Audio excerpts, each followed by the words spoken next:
Buongiorno e ben ritrovati con una nuova edizione del TG Flash di New Sicilia.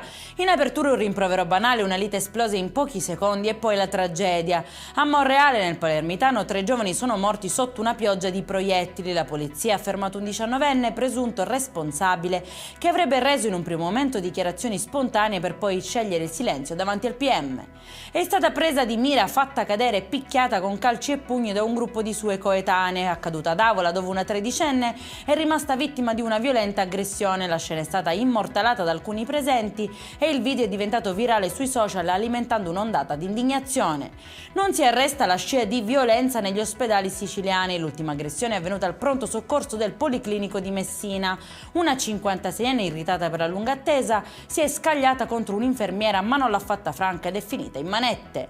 5 minuti di paura nella periferia nord di Gela, nel Nisseno. Una mancata precedenza ha scatenato un folle inseguimento da film. Una coppia presa di mira da 2 auto e una moto ha allertato la polizia mentre cercavano di speronarli. Decisivo l'intervento delle volanti, che sono riusciti a fermare i responsabili e hanno denunciato 3 giovani.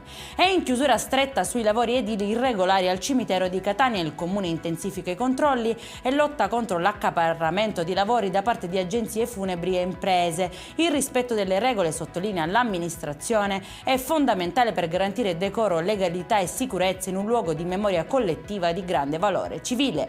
Per questa edizione è tutto, prossimo appuntamento alle 19:30. Buona giornata.